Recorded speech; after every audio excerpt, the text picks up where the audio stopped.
castillo de la Triste Condesa, también llamado del Condestable Dávalos, se encuentra situado en el casco urbano de la villa de Arenas de San Pedro. Está situado a 86 kilómetros de Ávila, capital de la provincia, en las inmediaciones de la Sierra de Gredos. Se eleva junto al río Arenal, que es un afluente del Tietar, en la parte más baja de la población. Está asentado sobre rocas graníticas sin ninguna cimentación y defendiendo el puente sobre el río. Se construyó en estilo románico gótico en el siglo XV. En el origen fue llamado Castillo de la Mora. Es el monumento más emblemático de la localidad. Tiene fábrica de mampostería granítica y planta cuadrada, con torres semicirculares en los ángulos y cuadradas en la mitad de sus lienzos, estando el cuarto ocupado por la torre del homenaje.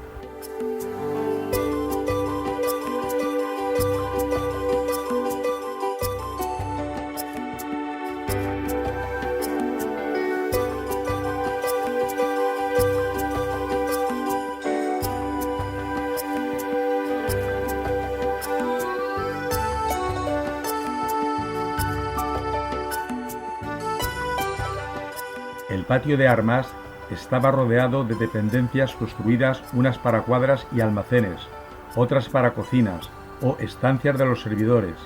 En la planta alta era donde residía la nobleza. La torre del homenaje se restauró en el año 2006. Cuenta con 4 pisos en su interior. Tiene balcones superiores con matacanes en el centro de sus caras.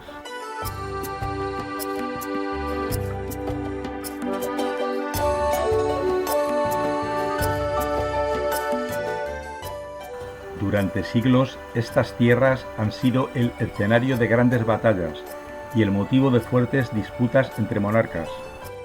El rey Enrique III de Castilla, llamado el Doliente, nació en Burgos en 1379 y falleció en Toledo en 1406. Era hijo de Juan I y de Leonor de Aragón. Fue rey de Castilla entre 1390 y 1406. A su muerte le sucedió su hijo Juan II. El rey Enrique III le entrega al condestable de Castilla, Ruy López Dávalos, varias aldeas y terrenos en el valle del Tietar, con el fin de mantener y ejercer el control de sus tierras. Manda edificar este castillo en el año 1393.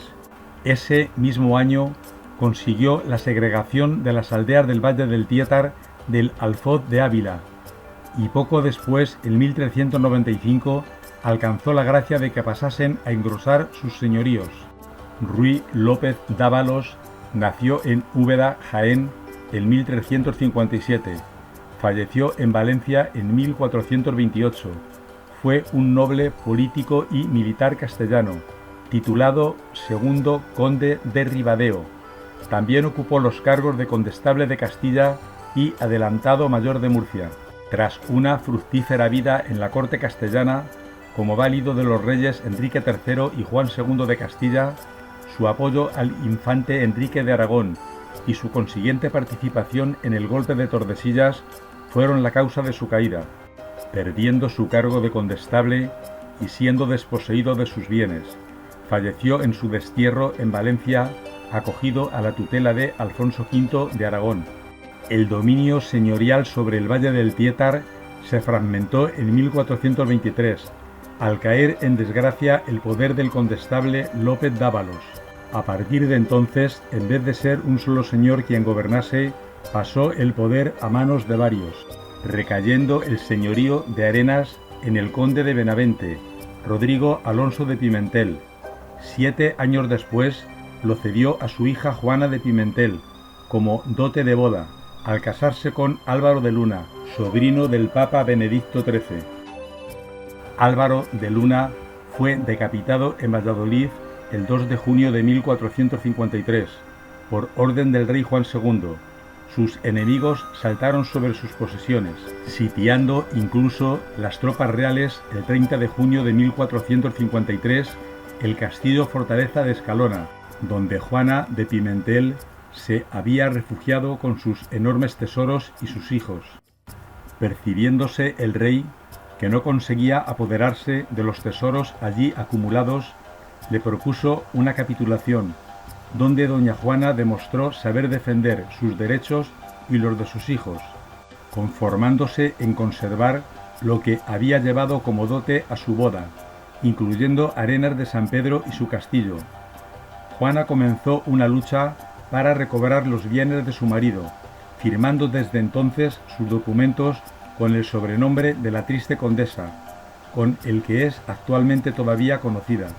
Desde ese instante, el castillo se comenzó a conocer por el nombre de Castillo de la Triste Condesa.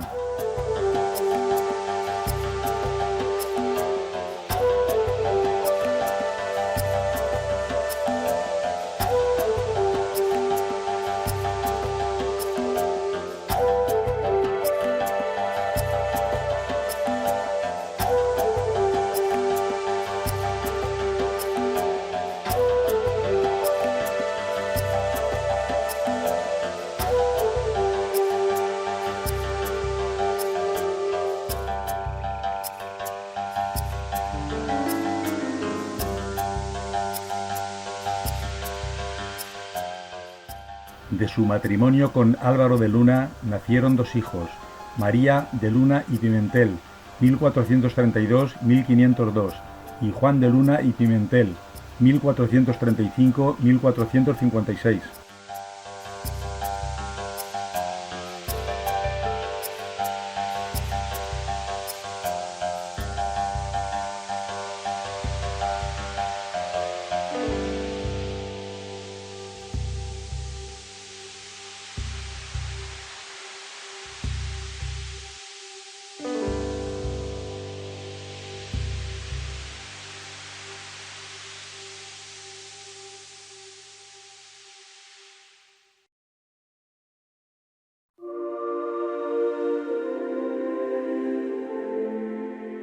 Se celebró una boda muy novelesca en 1460 en la capilla castrense de este castillo, con María de Luna y Pimentel e Íñigo López de Mendoza. Meses más tarde nació su hijo don Diego Hurtado de Mendoza, apodado el Grande, que fue un mecenas del Renacimiento. Posteriormente fue cedido al Ayuntamiento de Arenas de San Pedro en 1853 por el duque de Pastrana, con el objetivo de establecer dentro de sus muros el cementerio de la población, bajo las siguientes condiciones.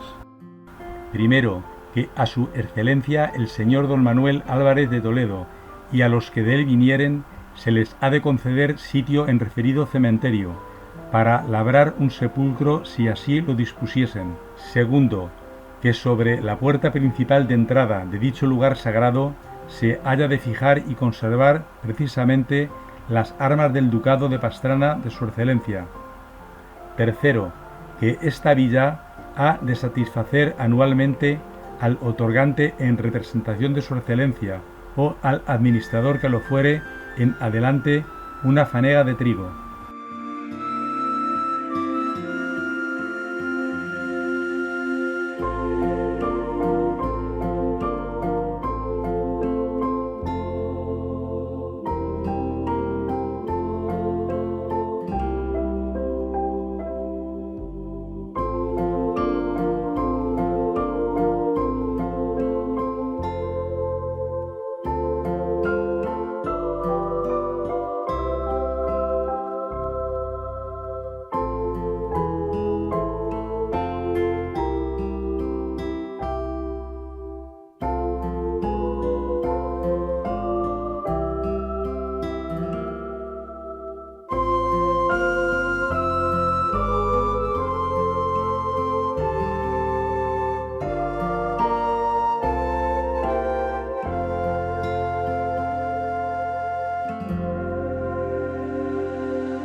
Se accede al interior del castillo a través de dos puertas. Una se encuentra en el lado este junto a la torre del homenaje. Las crujías del patio de armas fueron destruidas para habilitarlo como cementerio.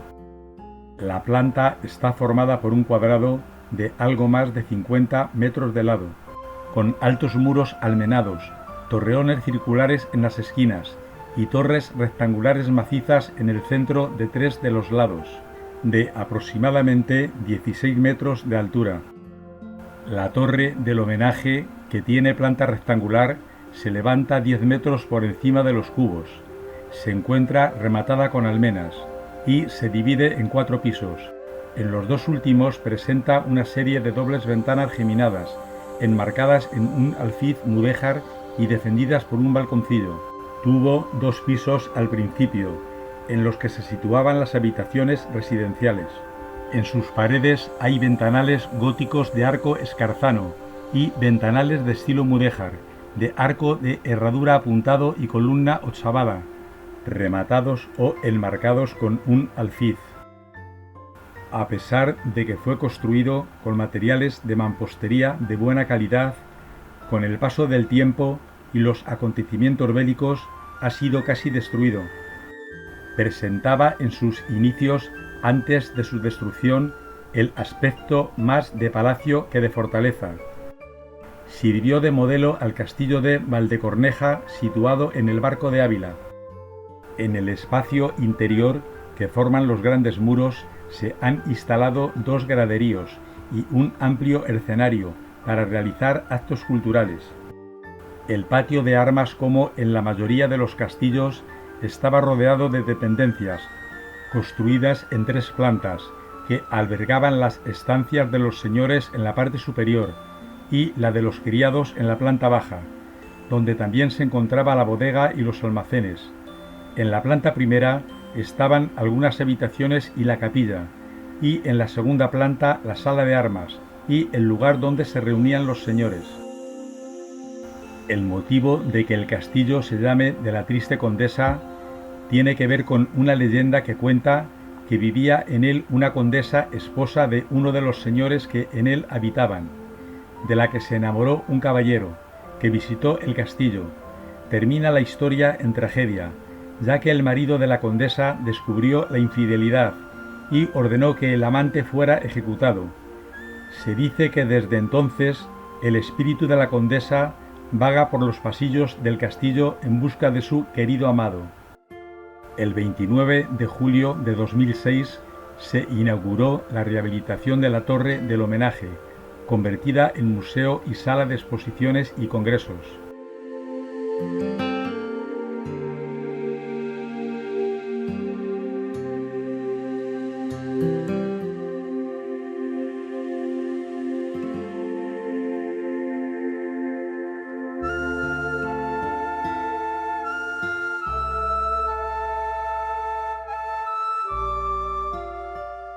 Ha tenido sucesivas destrucciones, la primera durante la Guerra de la Independencia en 1809 y la segunda con la Guerra Carlista de 1838.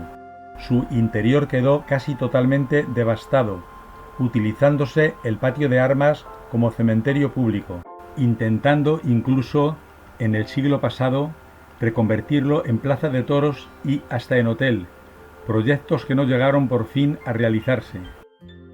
Con el advenimiento a España de la Segunda República, en 1931 fue declarado el castillo Monumento Histórico Artístico. Goza de una especial protección, bajo la declaración genérica del decreto de 22 de abril de 1949 y la Ley 16/1985 sobre el patrimonio histórico español. El corazón de la fortaleza continúa latiendo al ritmo de su mejor época señorial. El castillo es visitable en grupo con guía, concertando cita previa en el ayuntamiento.